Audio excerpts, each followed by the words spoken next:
this is a Face the Nation panel about voters heading in to 2024 in the pivotal state of Michigan, which seems to be slipping away from Joe Biden, largely due to his handling of the Israel-Gaza war. So first, let's hear from a man who says that he's not typically a single-issue voter, but in this case, he has to make an exception.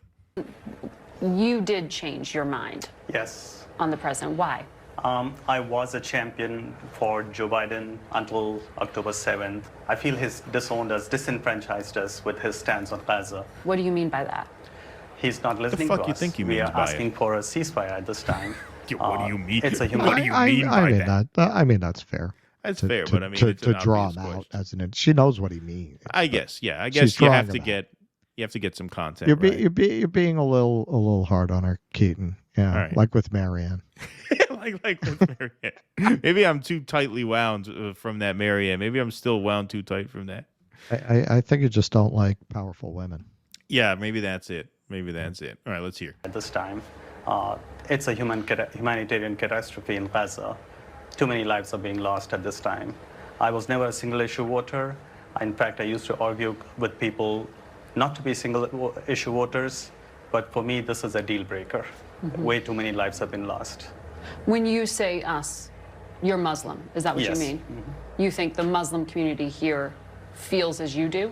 Yes, I think a vast majority of Muslims, Arab Americans, even progressives who I identify myself as a progressive, and many people that I talk to in my circles are not going to be voting for Joe Biden.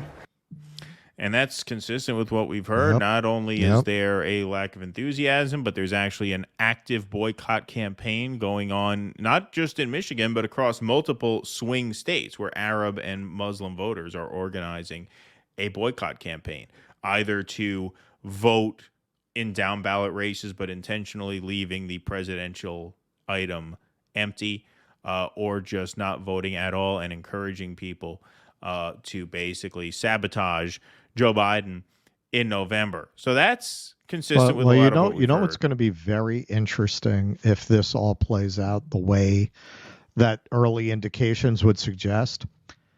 The only people Biden is going to have left are going to be the rich liberal white people. And watching them try to cope with Biden losing largely because he lost people of color, and them trying not to denigrate those groups as they're going to want to do. They're going to want, because that's their default. Right. Don't you realize what you've done? What you've done? Don't you realize how much better the Democrats are for you? Don't you? They're going to want to go that way, but it's going to be so fraught for these people who have been singing the praises of Ibram X. Kendi and Robin DiAngelo and anti-racism. How do they go and blame people of color for knowing themselves and what they want and their own choices and having agency? That is going to be cognitive dissonance to a level that could power Seattle for a year. If you put all the smoking heads of the libs together, you'd have a power source. Yeah, no, indeed. Indeed. And speaking of single issue voters, the one single issue that the Democrats are hoping will save them in 2024 is the same single issue that saved them in 2022, which is the issue of reproductive rights in the aftermath of the overturn of Roe versus Wade. And so I want to play this piece. This is about 2 minutes. We hear two women talk about how they will likely vote blue because of this issue. And then you hear a very interesting answer from a third interview subject. Republican candidates have different visions on what you just laid out there. You are shaking your head vehemently, so I have to. No, you feel strongly. Please tell me how much of reproductive rights are a factor in your presidential campaign vote? Oh, it's huge. The president chooses our Supreme Court justices. I wish I had confidence that you say in our Supreme Court justices. I think there's probably, it's one of the most important things that the president does, and that we have had justices put in under President Trump that are really changing precedent in major ways that I find very disconcerting, and I'm very concerned about reproductive freedom in this country. And you are as well. Same. I mean, I think it was, looking bigger picture, just the last few Supreme Court nominees, the process was totally upended and totally disregarded. And I think it starts with that. And then freedoms were rolled back, such as reproductive freedoms. So I'm fortunate that we have protected them in the state of Michigan. I think, just again, the American people are for some type of abortion protection. Certainly there's a sliding scale, but for the federal government to just disregard that and go the other way, I think is appalling.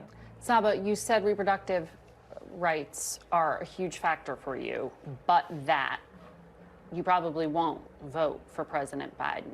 I think it would be hypocritical of me to use reproductive rights as a way to justify voting for Biden when Biden is aiding and sending military aid to Israel, which is airstriking Gaza and blocking humanitarian aid, leading to women there who are pregnant, either getting C-sections without anesthesia, not being able to be provided with prenatal care.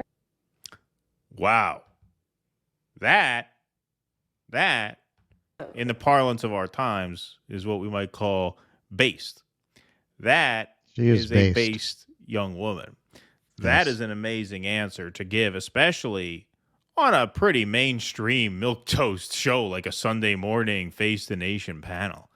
Say, yeah, no, I'm all for reproductive freedom, but it would be hypocritical for me to go and pull the lever for Joe Biden to secure, which you're really not securing, but to at least in theory try and secure my own reproductive freedom when Joe Biden is helping to impose these just unthinkable conditions on women and moms in Gaza right now who are needing now C-sections without anesthesia.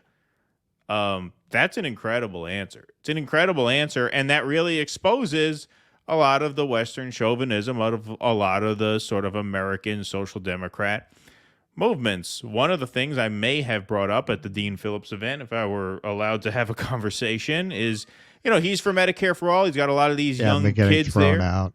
Yeah, if I hadn't gotten thrown out. He says he's for Medicare for all now that he needs votes, or he doesn't need them anymore. Now it's over and done with. But in an attempt to rally young voters to his side, he started advocating for Medicare for all for the first time in his life. And one thing that I always think about, is like, so we're going to advocate for free health care for us when our government has helped Israel bomb 169 healthcare centers in Gaza. Isn't that kind of selfish and entitled of us to act as if we are deserving of free healthcare as we help inflict this horror on healthcare workers and patients and moms and babies over there? Now, I'm 37. It took me until now to have that light bulb moment. This girl's got to be early, mid-20s, looks like. That's an amazing answer.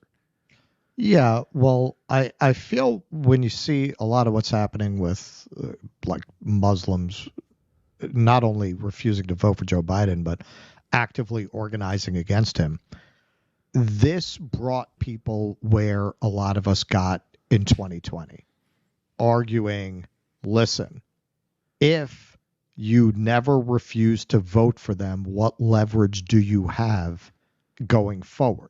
There has to come an election where you just say, fuck you, I'm not voting for you, or you're never going to be able to get any policy from them. Why would they? Their donors speak a lot louder than you do as long as you keep voting for them.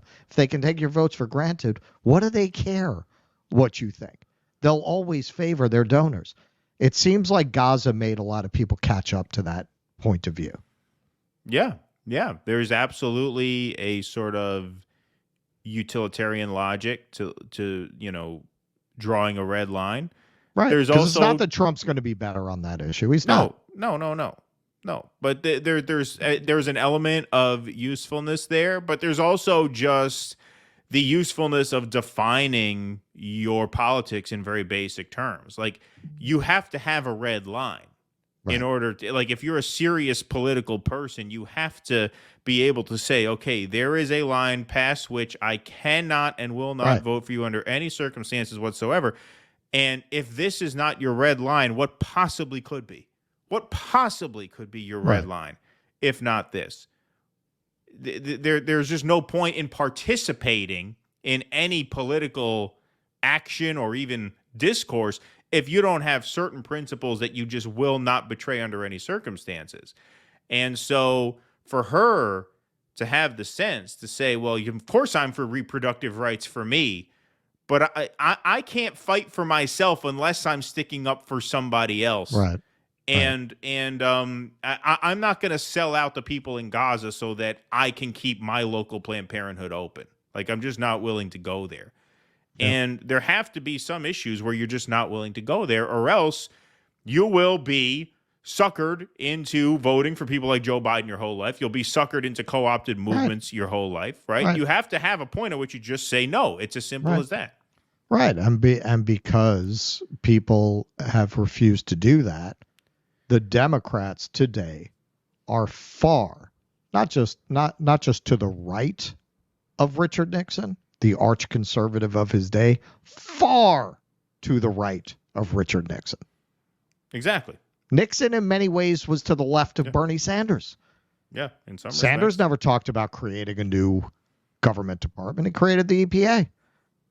Nixon was looking at UBI. Nixon proposed a universal health care scheme that was more generous than Obamacare, which I'll admit is a low bar. But who are the Democrats now? Way to the right. Nixon, if he ran today, he'd have to run as a Democrat. He would be way to the left of where Republicans are. Right. Yeah, no, I mean, and that is a function of Democrats being suckered time and again into just folding. Right. And look at where they are now relative to their base. Keep going to the right because that's where the money is. Exactly. As long as you don't counterbalance that by with your vote, what's to stop that drift? Right. And also look at where that has left the Democrats relative to their base as opposed to where that has left the Republican politicians relative to their base. Who wears the pants in the relationship on the Republican Party? It's the base. So much to the point where they even got them to stop funding Ukraine. Right. I mean, whoever thought that was possible? But they did it. Imagine the Democratic base exerting that kind of leverage over Democratic leaders. That's laughable. It's comical. They just wrote in Joe Biden 70%, even though he told them their votes weren't going to count and he refused to campaign. Hey, man, now this is the truth. I wrote this article a few years ago as kind of a thought experiment. If I were going to delve back into the two-party two-step, I would go to the Republicans because I see their base as more feasible to persuade and to work with than the Democratic base. Right. The people who wrote in Biden, 70%, you can't do anything with those people. People who went ahead and voted for Donald Trump in spite of before they decided, hey, well, this is the way the tide is turning, we're going to have to get on board. Fox News was very anti-Trump. Right. And we were all led to believe that all these conservatives have a relationship to Fox akin to the relationship Democrats have to MSNBC. No, they don't. No, they don't, because they're very different people of a very different character. They are much more independent and much more willing to tell their leaders to go fuck themselves. If you want to take on the establishment, that's who you need. You can't work with people who would write in Joe Biden in a state he's not running in. What are you going to do with them? And again, I'm not going back into the two-party electoral politics game. But if I had to, I would try to reform the Republicans before I would try to work with the Democrats. Please clap.